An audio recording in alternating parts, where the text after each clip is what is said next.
ये तय करने का चुनाव है कि आने वाले दिनों में पटना से लेकर के दिल्ली की गद्दी पर वो लोग बैठेंगे जो डॉक्टर बाबा साहब भीमराव अंबेडकर के संविधान को कुचलना चाहते हैं, या वो लोग बैठेंगे जो संविधान के हिसाब से मुल्क में। ये चुनाव ये तय करेगा कि आने वाले हिंदुस्तान में हमारे आपके बच्चे खुली फजा में सांस ले पाएंगे या नहीं ले पाएंगे। इस बात का चुनाव है कि चिराग पासवान कह रहे हैं कि मैं मोदी जी का हनुमान हूं, तो मुझे तुरंत समझ में आया कि नीतीश श्रीलंका में आग लगाने के लिए इसी वाले हनुमान जी को भेजा गया। तो हालत कर दी है कि चाहे पटना की गद्दी पे बैठा हुआ इंसान हो या दिल्ली की गद्दी पे बैठा हुआ इंसान हो, दोनों की आंखों में भय है और ये बता रहा है कि तेजस्वी तय है। जनवरी के पहले हफ्ते में आया था पटना में सब्जी बाग, और उसके बाद आज दोबारा हाजिर हुई है। मैं 4 मिसरे पढ़ता हूँ, फिर थोड़ी सी गुफ्तगू करूंगा आपसे। कि दायरे में सिमट के आया है, दायरे में सिमट के आया है, हर रवायत से हट के आया है, आंधियों को जरा खबर कर दो,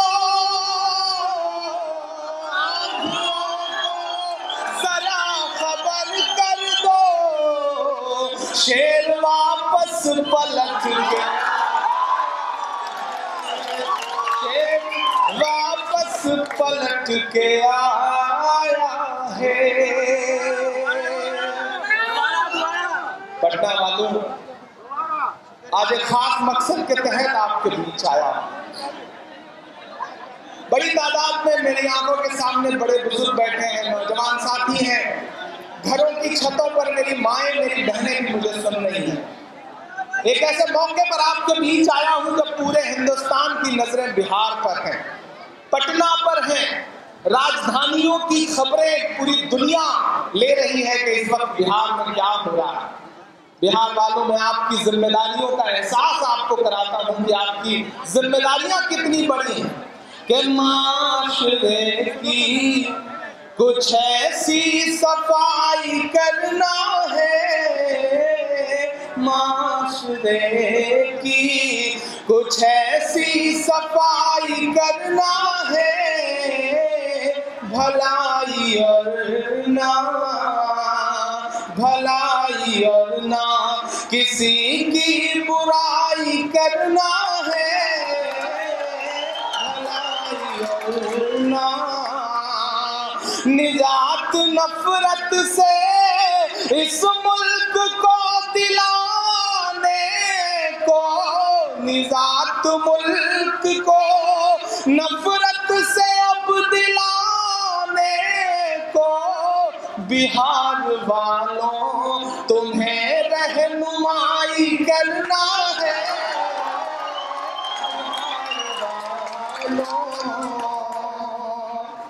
प्रवीण कुशवाहा साहब के लिए मैं आज इसलिए खड़ा हूं कि मैं इन्हें तब से जानता हूं जब जामिया के बच्चों पर, निहत्थे बच्चों पर, बच्चियों पर लाठियां बरसाई गई थी और पूरा देश जामिया की हिमायत में खड़ा हो रहा था, तो मैंने उस जगह पर प्रवीण कुशवाहा को भी खड़े देखा था।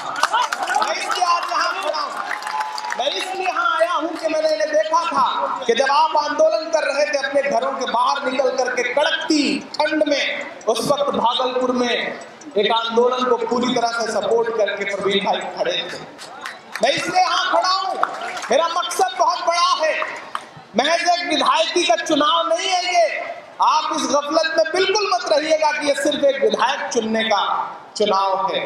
नहीं मेरे भाई, ये दरअसल इस बात का चुनाव है, ये तय करने का चुनाव है कि आने वाले दिनों में पटना से लेकर के दिल्ली की गद्दी पर वो लोग बैठेंगे जो डॉक्टर बाबा साहब भीमराव अंबेडकर के संविधान को कुचलना चाहते हैं, या वो लोग बैठेंगे जो संविधान के हिसाब से मुल्क में। मैं इसलिए यहाँ खड़ा हूँ। अफजल इमाम साहब बोल रहे थे, बड़ी तारीफें कर रहे थे वो नीतीश कुमार जी की। सबसे पहचानने में भूल हुई थी, आपसे भी हुई, हमसे भी हुई, लालू जी से भी हुई, भूल हुई थी, इसमें कोई दो राय नहीं। लेकिन मैं तो अक्सर जब नीतीश जी का आजकल चेहरा देख रहा हूं ना, उतरा उतरा कुमलाया कुमलाया, तो मुझे किसी का शेर याद आ जाता है कि देखने में रंग उसका जाहिरन नीला न था, देखने में रंग उसका जाहिरन नीला न था, इसका मतलब ये नहीं अंदर से जहरीला न था। देखने में रंग उसका जाहिरन नीला न था, इसका मतलब ये नहीं अंदर से जहरीला न था। आज ऐसा क्या हुआ जिससे कि चेहराए नीतीश पहले भी पीला था लेकिन इस कदर पीला न था। जिस तरह से उनकी हालत है, ऐसा लग रहा है जो उनका चुनाव निशान है तीर, वो उन्हीं के जिगर के पार हो गया है। आजकल ऐसी हालत हो गई है, 31 साल के एक नौजवान ने अपनी मेहनत से, अपनी भागदौड़ से कांग्रेस पार्टी को साथ लेकर के, लेफ्ट पार्टियों को साथ लेकर के वो हालत कर दी है कि चाहे पटना की गद्दी पे बैठा हुआ इंसान हो या दिल्ली की गद्दी पे बैठा हुआ इंसान हो, दोनों की आंखों में भय है और ये बता रहा है कि तेजस्वी तय है। हालत यही हो गई है कि सरकार बदलने जा रही है। मैंने कहा ना, ये महज एक विधायक चुनने का चुनाव होता तो मैं आपके बीच में इस तरह से अपना दामन फैला के ना खड़ा होता।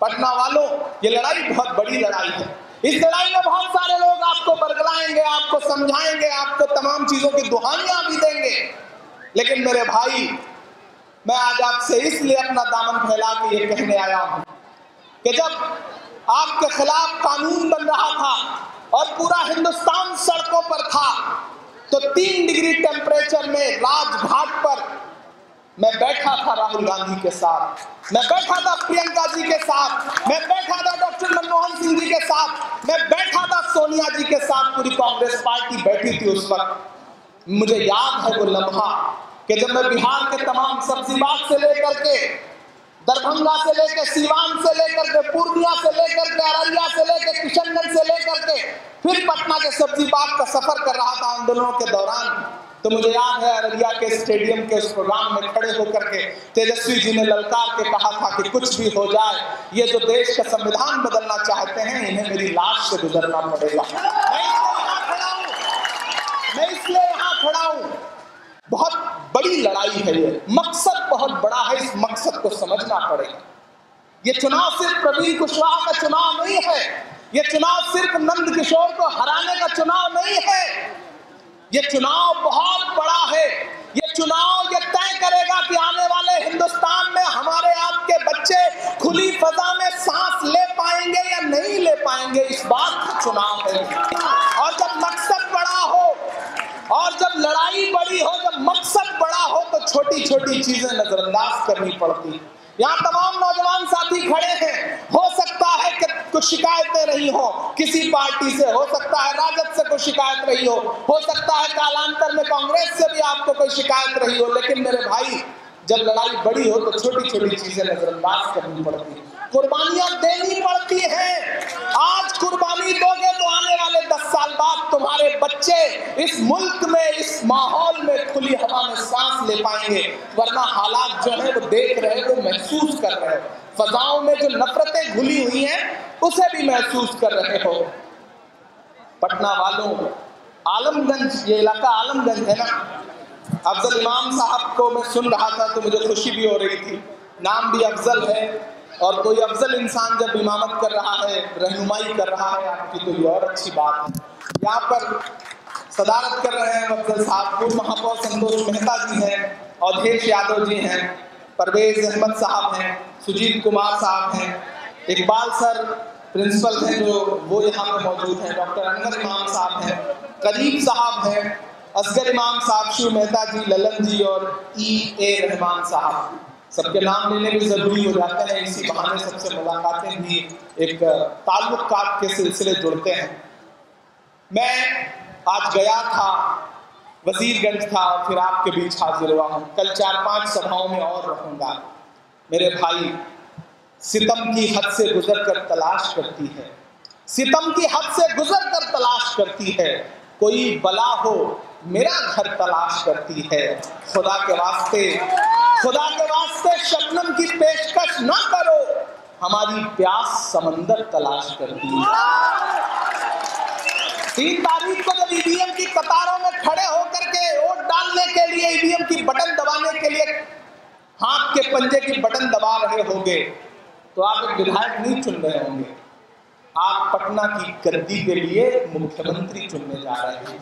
आपका दिया गया एक एक वोट तेजस्वी को वापस लाएगा।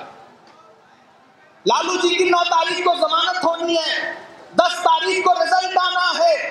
अगर चूक गए तो वो जो दिल्ली में बैठे हैं वो बड़े खुराफाती लोग हैं, वो कोई भी बदमाशी कर सकते हैं, ऐसी भी बदमाशी कर सकते हैं कि लालू जी को जेल से बाहर ना आने दें। तो आपसे गुजारिश कर रहा हूं कि कोई गलती मत करिएगा।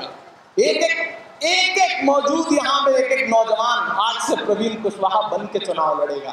अकेले ये चुनाव नहीं जीत सकते, अकेले कोई चुनाव नहीं जीत सकता। आपको महागठबंधन के लिए आज से प्रचार करना पड़ेगा। मैं अपना दामन फैला के आपसे कह रहा हूं, और ये बात इसलिए कह रहा हूं कि बड़े शातिर लोगों से पाला पड़ा है, ऐसे शातिर लोगों से पाला पड़ा है कि एक ऐसी बीमारी जिसका आज तक दुनिया में कोई इलाज बना ही नहीं, उसकी भी वैक्सीन बांट रहे हैं। भाजपा ही कह रहे हैं कि वैक्सीन देंगे फ्री में। अरे भाई, वैक्सीन बांट के वोट मांग रहे हो या फिरौती मांग रहे हो? लेकिन मैंने तो आज ट्वीट किया था कि नरेंद्र मोदी जी बिहार की फजाएं बता रही हैं कि इस बार न कोई वैक्सीन काम आएगी, न ईवीएम मशीन काम आएगी। बिहार बदलने जा रहा है, बिहार बदलने जा रहा है। और नीतीश जी इस बार फंस गए। नीतीश जी को मोदी जी ने निपटाने का पूरा प्लान बना लिया है। कहने के लिए गठबंधन है उनका। आप इस बात को इस तरह समझिए कि चिराग पासवान कह रहे हैं कि मैं मोदी जी का हनुमान हूं, तो मुझे तुरंत समझ में आया कि नीतीश की लंका में आग लगाने के लिए इसी वाले हनुमान जी को भेजा गया। यही हो रहा है।